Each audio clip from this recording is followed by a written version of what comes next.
moi je ne suis pas Laurent. Je dois venir avant lui pour raconter une petite histoire qui m'est arrivée, ça fait longtemps, en 1999. À l'époque, moi j'habitais à Barcelone, j'étais célibataire et j'étudiais hébreu moderne. J'ai demandé une bourse et je l'ai eue pour aller en Israël. Je suis partie en été à Jérusalem, à l'université de Jérusalem, pour faire un cours intensif d'hébreu. Oh, quelle joie! Du coup, j'ai pris l'avion et j'atterris à l'aéroport de Tel Aviv. Et là, tu prenais à l'époque, je sais pas, un taxi collectif. En fait, c'est un véhicule 9 places qui rassemble les personnes qui vont dans les mêmes villes. Une navette qui fait les liens entre l'aéroport et, dans ces cas, Jérusalem. Je monte dans la navette, dans le véhicule. Je suis ravie, c'est pas vrai, je suis en Israël. Tout me semblait tellement beau, c'est super, voilà. Et on avance et on arrive à Jérusalem. Je suis tellement contente, c'est pas possible. Et du coup, les véhicules s'arrêtent, les conducteurs s'arrêtent à un feu rouge. Et je regarde par la fenêtre de droite et je vois du coup un groupe d'hommes juifs ultra-orthodoxes, vous voyez, habillés en noir, avec la tête de « je suis pas content » et qui s'approchent vers mon taxi. Et après, je regarde par la fenêtre de gauche et je vois un groupe de soldats israéliens, mitraillettes au dos et tout, qui viennent vers mon taxi. Et avant que je puisse, essayer de comprendre ce qui se passe, je vois que mon taxi commence à bouger dans ce sens-là. C'est-à-dire, il y avait les groupes de juifs orthodoxes qui essayaient de les faire tomber et les soldats qui essayaient de les remettre sur les 4 roues. Waouh! Et soudain, je me suis dit, mais qu'est-ce que je fais là? Et toute mon émotion d'être en Israël et à Jérusalem, s'est effondrée vite. Mais heureusement, les conducteurs, je me suis dit, ils doivent être à peu près habitués à ce genre de choses. En tout cas, il a mis la première, on a grillé les feux rouges et on est parti comme si c'était les débuts d'une course de Formule 1. Alors, pourquoi mon taxi s'est fait agresser en arrivant à Jérusalem? La réponse est parce que c'était un jour de Shabbat. Et aujourd'hui, Laurent et moi, on va parler du Shabbat.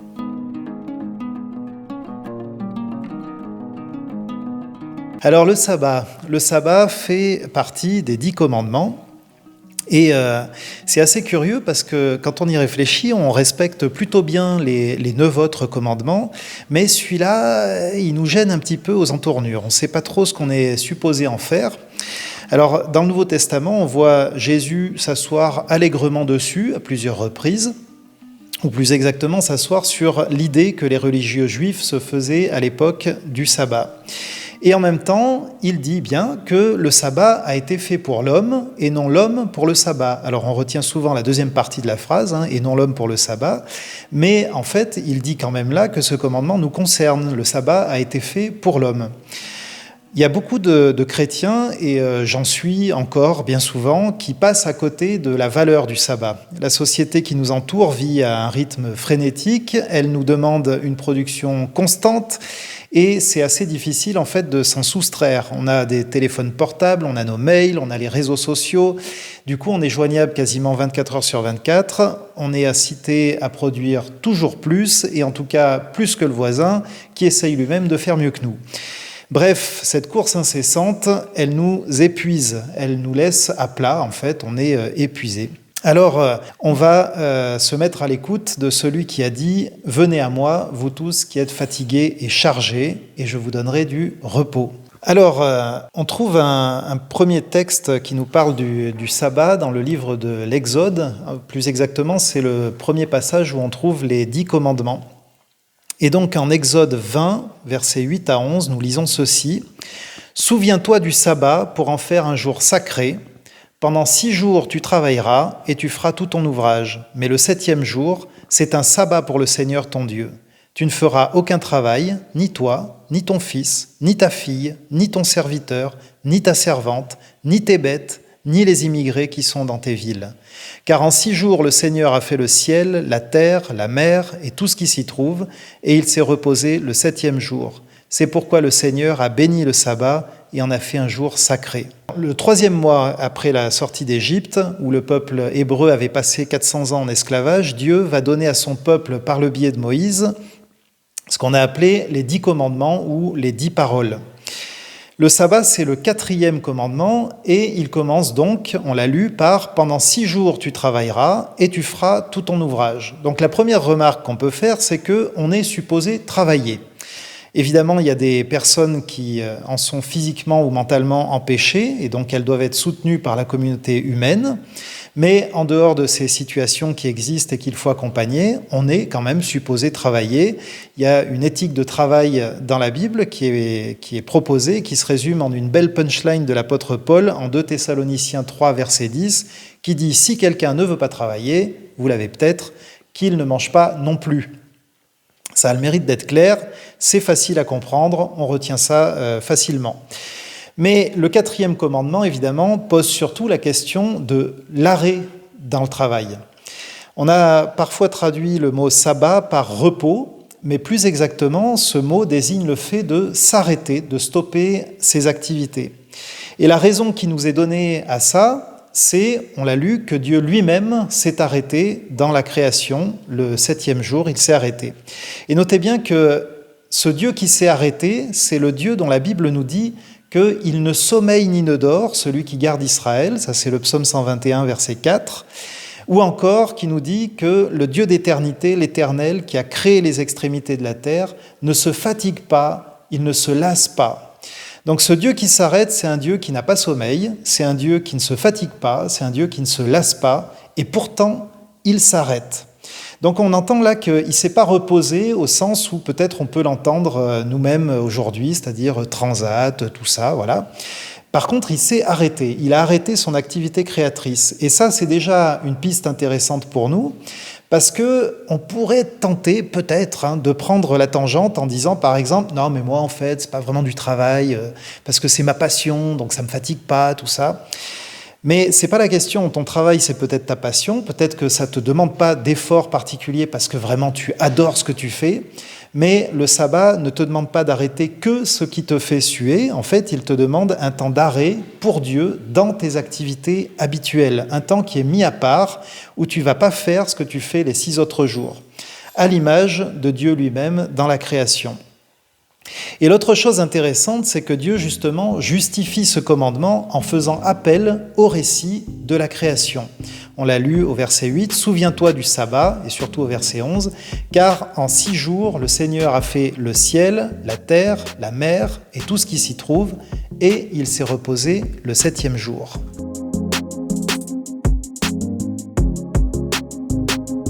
Du coup, on a vu un premier texte où il y a la première présentation des 10 commandements. Et là, on va aller au texte de la Genèse où il parle ce que Dieu a fait le 7e jour. Je lis dans Genèse 2, versets 2 à 3. « Le 7e jour, Dieu avait achevé tout ce qu'il avait créé. Alors, il se reposa en ce jour-là de toutes les œuvres qu'il avait accomplies. Il bénit le 7e jour, il en fit un jour saint, car en ce jour-là, il se reposa de toute l'œuvre de création qu'il avait accomplie. » Du coup, on voit que les Shabbats, c'est un commandement, un des 10 commandements, mais en fait, c'est intérieur à la loi, intérieur à la Torah. Et c'est la toute première chose, curieusement, à être nommée sainte dans la Bible.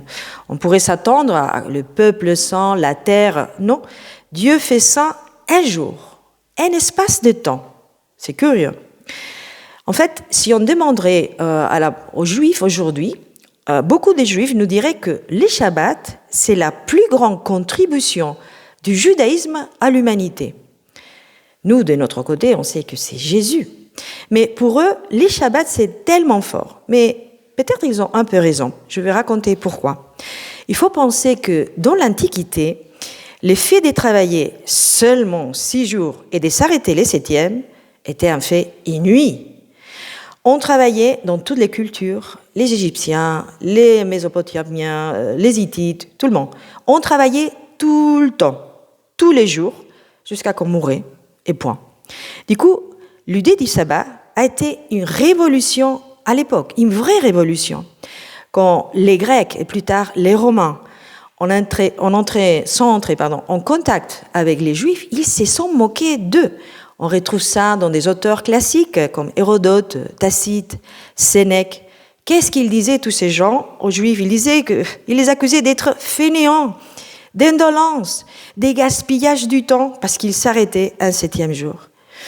Et je me dis, qu'est-ce qu'ils diraient ces mêmes auteurs, Hérodote, Tacite, Sénèque, s'ils levaient la tête aujourd'hui, ils apprenaient que la France a légiféré en faveur d'une semaine de 35 heures.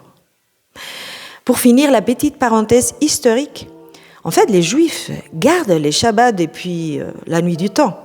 La France n'a reconnu les jours hebdomadaires de repos pour ce travailleur qu'en 1906.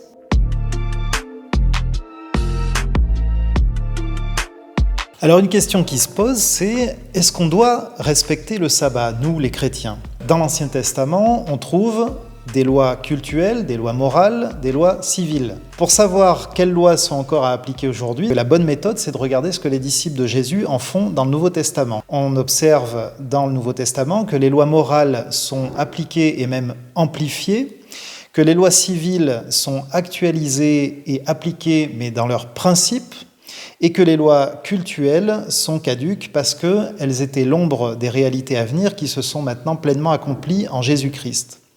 Et donc la question, c'est quel type de loi c'est le sabbat en fait, parmi ces 3 types de lois? Et en fait, eh bien, ce qu'on voit, c'est que le sabbat, c'est un commandement un peu particulier. D'abord, il a une dimension effectivement cultuelle. Paul l'affirme quand il dit en Colossiens 2, verset 16, « Dès lors que personne ne vous juge à propos de ce que vous mangez ou buvez pour une question de fête, de nouvelle lune ou de sabbat.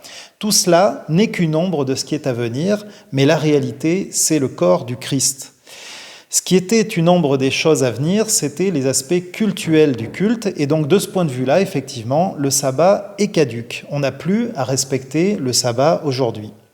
Sauf que, en second lieu, le sabbat a aussi un aspect moral. Les lois morales, donc, ce sont des lois immuables parce qu'elles concernent la manière dont Dieu a voulu le monde dès le commencement. Elles ont un rapport avec la façon dont le monde a été créé. Et précisément, on voit que le commandement du sabbat est lié à la création. C'est ce qu'on a lu tout à l'heure. Ça signifie que Dieu nous a créés de telle manière que nous avons besoin, un besoin fondamental, d'un temps d'arrêt dans le travail chaque semaine. Alors, qu'est-ce qui est encore valable dans le sabbat finalement et qu'est-ce qui ne l'est plus? Ce qu'il est encore, c'est le principe du temps d'arrêt hebdomadaire. Ça, c'est l'aspect moral du sabbat. On a été créé comme ça, on a besoin d'un temps de repos. Et ce qui est caduc, c'est très probablement le jour choisi, le sabbat, c'est-à-dire le samedi. Ça, c'est l'aspect cultuel du sabbat. On est libre de choisir un autre jour, et c'est d'ailleurs ce qu'a fait l'Église en choisissant le dimanche, jour de la résurrection du Seigneur, d'une part parce que ça avait du sens, et d'autre part, il faut bien le dire, même si c'est moins glorieux, parce que ça distinguait les chrétiens des juifs. Et maintenant, on va voir ce qui est en jeu dans cette question du sabbat.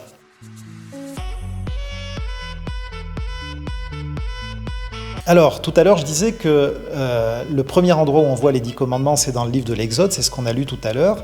Ce qui est intéressant, c'est que ces 10 commandements, on les retrouve dans un autre endroit, c'est le Deutéronome, au chapitre 5.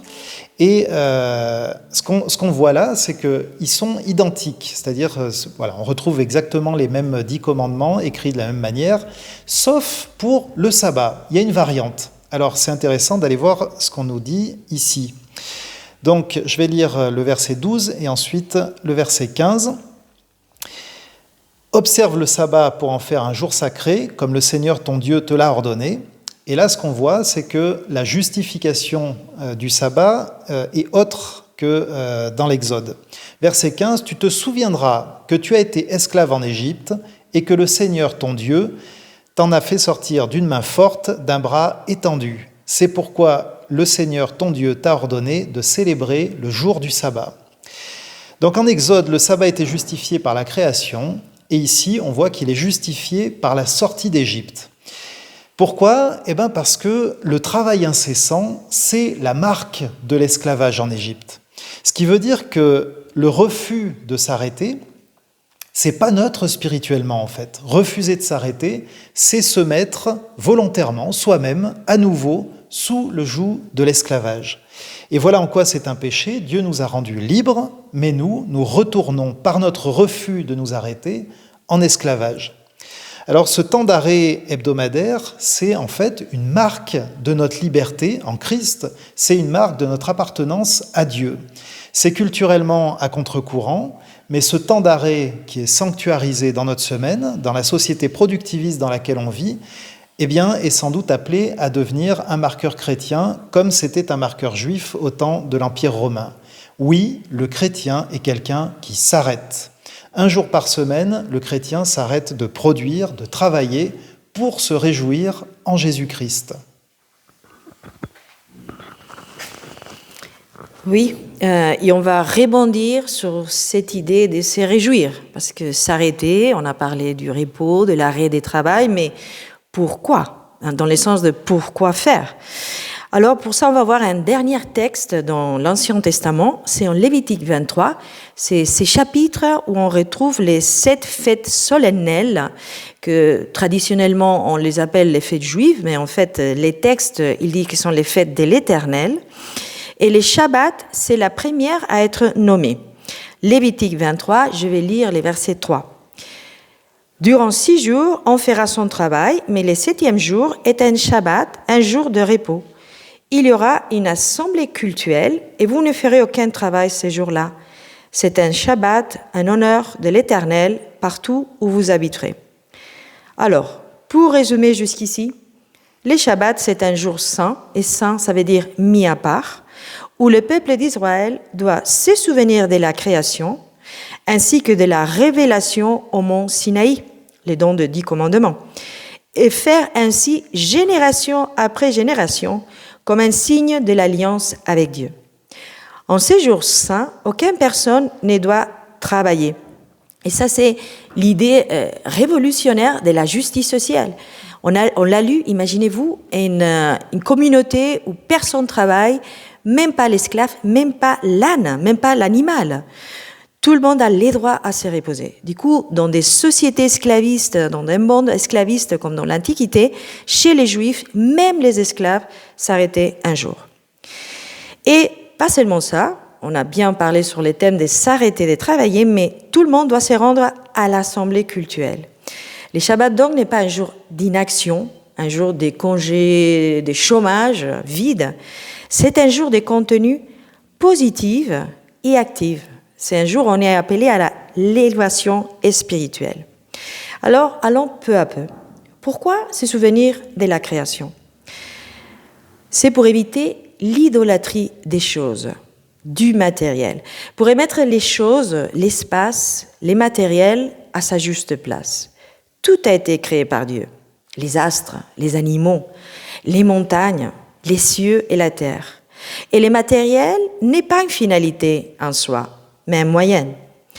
Nous, les hommes et les femmes, nous avons 6 jours pour intervenir comme Dieu dans la création et produire et créer, et 1 jour pour se reposer comme Dieu, pour laisser de côté la création et se concentrer sur le Créateur, pour oublier les côtés matériels de notre vie et se concentrer sur les spirituels.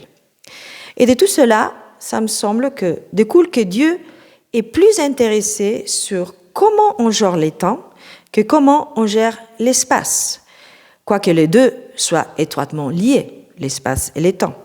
Il y a un penseur juif du XXe siècle qui s'appelle Abraham Yehoshua Heschel qui disait que nous, les chrétiens, on s'était investis dans l'espace, surtout à travers l'histoire, et c'est pour ça que souvent, pour l'extérieur, la marque du chrétien dans le monde, c'est pour ainsi dire les cathédrales, ces immenses bâtiments. Tandis que les Juifs, selon cet auteur, s'étaient investis surtout dans le temps. Alors leur cathédrale, des Juifs, entre guillemets les cathédrales, c'est les Shabbats qu'ils montent et démontent chaque samedi. Les Shabbats, en fait, luttent contre 2 tendances innées, on dirait, de penchants mauvais chez nous. D'un côté, l'idolâtrie du monde, on vient de le voir, adorer la création au lieu du Créateur, adorer les choses, la possession, les matériels. Et les Shabbats aussi luttent contre une autre penchant mauvais, l'idolâtrie de l'homme. L'homme qui croit pouvoir vivre sans Dieu, ou pire encore, contre Dieu. Alors, de quoi on remplit en fait ces temps de Shabbat?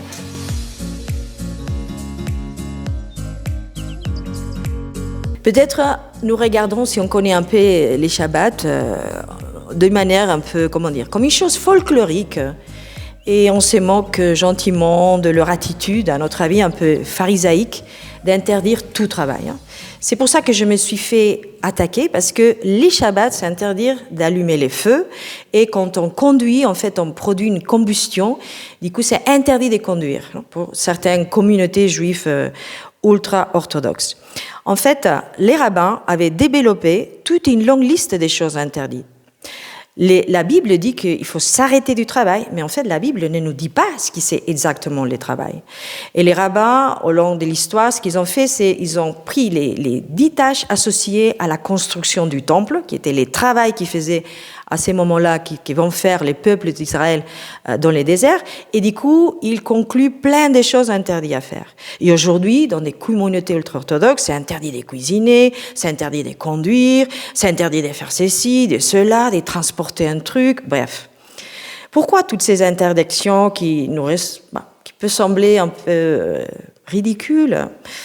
On va essayer d'observer la réalité du Shabbat depuis près et de l'intérieur. Au lieu de l'extérieur, comme moi, quand je suis arrivée à Jérusalem, de me dire qu'est-ce qui se passe là, on va aller à l'intérieur, voir qu'est-ce qui se passe en positif, pas en négatif, à l'intérieur du Shabbat. C'est 3 idées, 3 concepts qui vont nous éclairer, j'espère, un peu là-dessus. Les premières, on l'a dit, c'est un jour de repos, de non-activité. Le repos s'appelle Menucha, en hébreu, en opposition au travail. Mais en fait, ce n'est pas une pause, comme peut-être on peut le prendre, comme pour reprendre l'élan et on recommence. C'est une pause active. Il faut arrêter de s'éparpiller dans tous les sens pour se concentrer déjà sur sa vie spirituelle. Et en fait, c'est intéressant, en hébreu, les mots de la semaine, les noms des jours de la semaine, n'ont pas des noms. Ça s'appelle jour premier, jour deuxième, voilà. Les seuls jours qui a un nom, c'est les Shabbats. Et je ne sais pas si vous vous êtes rendu compte, dans la Bible aussi, ça c'est un principe assez clair.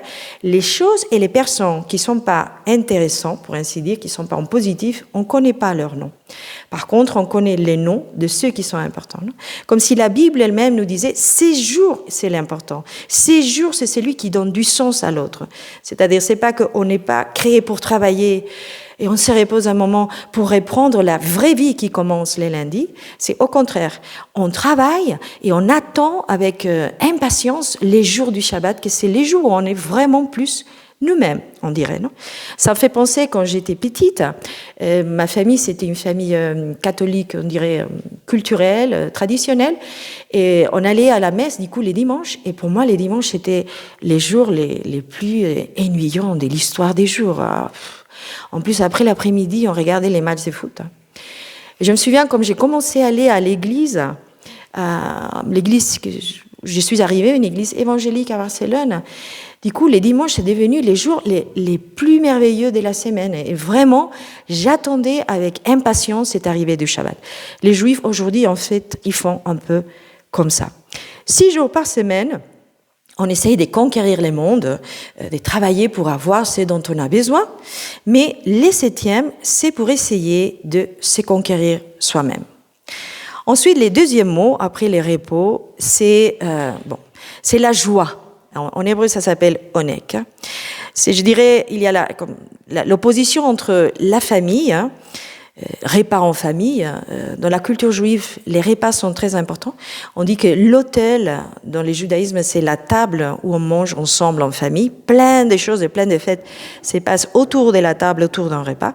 Et tout ça, la famille, la maison, les repas, par opposition à la vie laborale qui nous emmène dehors de la maison, qui nous met en contact avec d'autres personnes. La famille, au point de vue biblique, au point de vue du Shabbat, c'est vu comme une bénédiction. Et du coup, pour ces jours, dans les familles très orthodoxes, ils vont se faire beaux, ils vont s'habiller avec les meilleurs habits, on va bien nettoyer la maison, on va mettre de la vaisselle très jolie. Les mots clés, c'est onek, joie, et ces mots, on les trouve dans un texte d'Ésaïe très joli, c'est Ésaïe 58, verset 13-14, il dit: si les jours du Shabbat tu te retiens de travailler, si tu t'abstiens de traiter tes affaires en ce jour qui m'est consacré, si pour toi les jours des Shabbats est un temps de délices, si ces 5 jours de l'Éternel, tu les tiens en estime, et si tu les respectes en t'abstenant de faire ce qui te plaît, de traiter tes affaires et de tenir de longs discours, alors tu trouveras ta joie en l'Éternel. Et sur les hauteurs du pays, je te ferai passer, et je te donnerai la pleine jouissance du patrimoine de Jacob, ton ancêtre. L'Éternel a parlé. Du coup, le Shabbat n'est pas une parenthèse nécessaire pour reprendre l'élan et hop, c'est réparti la semaine où il y a la vraie vie. C'est un jour pour se souvenir qu'on n'est plus esclave du travail, qu'il faut s'arrêter même comme si le travail était fini. Et parfois n'est pas fini. C'est la demande de faire confiance à Dieu, qui est celui qui vraiment pourvoit à nos besoins. La famille, on le retrouve en Genèse en fait, la création d'Adam et Ève en relation maritale pour la procréation. On pourrait dire que ce n'est pas la création de l'homme et la femme, comme Dieu crée une girafe et un hippopotame. C'est la création de la famille. C'est un couple en relation maritale pour la procréation. La famille, c'est au cœur de la création. C'est au centre de la création et c'est les cadeaux à vivre et à célébrer les jours des sabbats. C'est les jours où le Père bénit chaque enfant à voix haute, souvent en récitant la bénédiction aaronique, cette belle bénédiction qu'on retrouve dans les livres de Nombres, chapitre 6. C'est quand la dernière fois qu'on a mangé ensemble en famille et qu'on a profité pour venir bénir avec nos mots à voix haute et en public chacun de nos enfants. C'est les jours où on lit ensemble, souvent en famille, les chapitres 31 des Proverbes. Et c'est la louange de la femme vaillante. C'est quand, la dernière fois, qu'en famille, on a remercié et valorisé les tâches que souvent fait la femme, parfois partagées avec l'homme. Aujourd'hui, c'est peut-être différent, mais c'est quand on valorise cette personne ou ces personnes qui font des tâches au service de toute la famille, mais comme ça ne porte pas de l'argent, peut-être ça semble qu'il n'a pas de valeur. Non? Ceux qui gardent les Shabbats font tout cela chaque semaine. Je ne sais pas vous, mais en fait, quand je regarde l'intérieur du Shabbat, ce qu'il y a en positif, du coup, je n'ai plus envie de me moquer d'eux, même pas gentiment. Plutôt, ça me rend jalouse. On a vu 2 mots jusqu'à présent. On a vu le repos, on a vu la joie, qui est cachée, pour ainsi dire, dans le respect du Shabbat. Et on va arriver au 13e mot, que c'est la sainteté, la kedusha en hébreu. C'est un temps de célébration communautaire. On l'a lu là dans les textes lévitiques. C'est un moment pour faire l'assemblée cultuelle. Aujourd'hui, on dirait pour se réunir en église et pour étudier la Torah, pour creuser dans la parole de Dieu. Du coup, c'est un temps de célébration communautaire qu'on pourrait opposer au temps des loisirs individuels, sans but. Aujourd'hui, ça serait par exemple chacun de son côté, tous dans la même pièce, mais chacun avec son portable en train de faire quelque chose toute seule. Du coup, Dieu veut qu'on se retrouve aussi avec notre famille spirituelle, l'Église, je viens de le dire. Parce que oui, de la même façon que la famille, c'est un cadeau, l'Église est aussi un cadeau qu'il nous a offert. Les réunions, les cultes sont des cadeaux pour nous, pas des impositions arbitraires. Il y a une phrase qu'on entend parfois ici en France, mais même en Espagne, c'est très connu, qui dit « quel enfer, c'est les autres ». Comme disait Sartre, non, il faut refuser, il faut rejeter ces mensonges et les substituer par la vérité qui nous rappelle la Bible, c'est que les autres sont aussi des cadeaux. La recherche de la sanctification, ce n'est pas que pour le bonheur de Dieu ou en l'honneur du Seigneur, comme on a lu dans les textes. Oui, c'est à son honneur, mais en fait, les directs bénéficiaires, c'est nous. Parce que plus on cherche le Seigneur, plus on puise dans sa parole et on l'obéit, plus on est transformé de plus en plus à l'image de Jésus. Le monde affirme parfois autour de nous que la terre est notre mère. Je ne sais pas si vous avez entendu parler de la Pachamama, c'est la culture ancestrale originaire d'Amérique du Sud, dans plein des pays. Le Shabbat nous rappelle que Dieu est notre Père et créateur aussi de la terre. Le monde nous fait croire que le temps est argent, Le Shabbat nous rappelle que le temps est vie. Le monde nous dit que l'individu et ses droits, moi, sont la mesure de toutes les choses. On vit dans un monde où de plus en plus les personnes semblent vouloir se définir par eux-mêmes son rapport à ces liens familiaux. On voit dans la Bible tout le temps les personnes sont les fils de je ne sais pas qui, les frères, les relations familiales définissent donnent l'identité à la personne. Nous, aujourd'hui, on voit des personnes qui voudraient vraiment, couper complètement les ponts avec la famille d'où ils viennent, et même avec leurs descendants, non, parce qu'ils veulent se définir en tant qu'eux-mêmes, et la famille est un peu comme, pas très claire. Les Shabbats nous rappellent que la famille et l'Église sont les communautés de vie où Dieu nous a plantés pour nous faire fructifier si on obéit à sa parole. Les Juifs doivent attendre toute la semaine l'arrivée du Shabbat avec émotion, avec expectation, avec joie, parce que c'est les meilleurs jours de la semaine. Finalement, on va se reposer. Finalement, on va passer du temps avec ceux qu'on aime, ceux que Dieu nous a donnés comme des cadeaux. On va manger des bons repas. Les corps aussi, il va recevoir des cadeaux. On va étudier la parole de Dieu. Qu'est-ce qu'il y a de mieux à lire ? C'est-à-dire, on va se nourrir physiquement et spirituellement. Et tout cela rend heureux. Il y a la joie cachée à l'intérieur du Shabbat. Les Shabbats donnent du sens à la semaine. Et ce n'est pas les jours de la semaine qui donnent du sens au Shabbat. Alors on arrive à la fin de cet enseignement et qu'est-ce qu'on peut retenir de tout ceci ? Alors beaucoup de choses évidemment, bien sûr, mais peut-être qu'on pourrait retenir ceci, c'est ce que Jésus a dit lui-même, le sabbat a été fait pour l'homme et non l'homme pour le sabbat. Et du coup les deux parties de la phrase sont importantes. Le sabbat a été fait pour l'homme, donc nous en avons besoin, et l'homme, et c'est pas l'homme qui a été fait pour le sabbat. Ça signifie que le sabbat, c'est pas quelque chose qui est à vivre comme une charge. Je crois qu'on l'a bien compris dans tout ce qu'on a partagé. Enfin, en tout cas, nous, on l'a compris. J'espère que vous l'avez compris aussi, du coup. C'est pas à vivre comme une charge, c'est à vivre comme un cadeau qui nous est fait. Ce temps d'arrêt, Dieu l'a fait pour nous. Il l'a fait pour notre bien.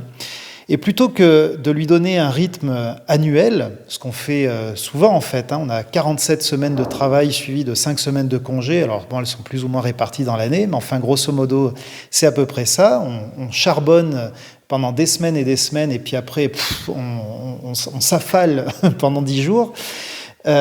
Dieu n'a pas donné ce rythme-là, il a donné un rythme hebdomadaire à ce repos. 6 jours de travail suivis d'un jour de repos, d'arrêt, un jour d'arrêt en fait, consacré au Seigneur. Et ce jour, ça a été un peu évoqué aussi, c'est un jour qui se prépare, un jour qui s'anticipe.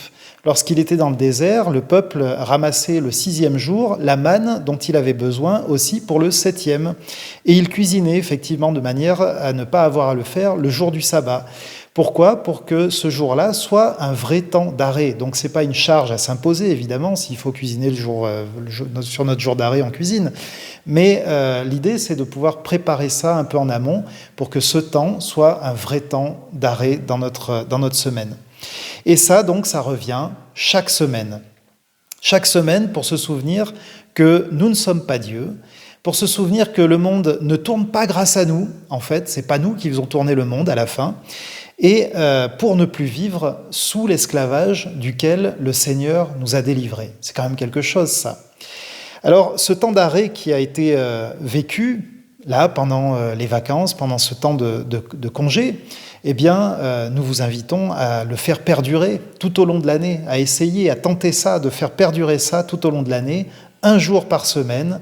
Arrêtez-vous et sachez que je suis Dieu. C'est pas moi qui parle, évidemment. C'est le Seigneur qui nous dit ça. Arrêtez-vous et sachez que je suis Dieu. C'est ça, finalement, le temps d'arrêt du sabbat. Alors, saisissez cette liberté qui est la nôtre en Jésus-Christ, un jour par semaine. C'est quand même super. Voilà. Alors, je vais prier maintenant pour conclure. Seigneur, nous voulons te rendre grâce parce que c'est vrai, tu nous as libérés de l'esclavage, et on sait bien que c'est pas tant de l'esclavage de l'Égypte que de tout ce que l'Égypte symbolise. Tu nous as libérés du péché, tu nous as libérés de cette structure pyramidale avec un tout en haut et puis les autres tout écrasés tout en bas. Seigneur, tu nous as libérés de tout ça, tu nous as libérés aussi du travail incessant, du travail 7 jours sur 7, 24 heures sur 24 parfois, parce qu'on est hyper connecté et qu'on peut recevoir des mails, y compris au milieu de la nuit, qu'on peut se lever le matin à 6h30 et hop, déjà avoir la tête dans le travail. Seigneur, il y a un jour par semaine que tu nous demandes de te consacrer, de mettre à part pour toi, d'en faire un jour saint, un jour mis à part pour toi, pour que nous puissions nous tourner vers toi, pour que nous puissions profiter de la famille que tu nous as donnée, des amis si on est célibataire, qu'on puisse faire grandir les relations qui sont autour de nous, qu'on puisse être en lien avec les personnes qui nous sont chères, qu'on puisse aussi se rassembler entre frères et sœurs à l'église pour te louer, pour t'adorer, pour passer des bons moments ensemble. Seigneur, je te prie pour que cette réalité-là soit une vraie réalité pour chacun d'entre nous cette année. Je te prie en particulier pour les personnes pour qui l'Église peut-être en ce moment est une souffrance. Je te demande de les bénir, je te prie de les protéger. Je te prie pour que ce jour qui doit être un jour de joie, dont tu souhaites que ce soit un jour de joie, puisse vraiment redevenir un jour de joie pour eux aussi.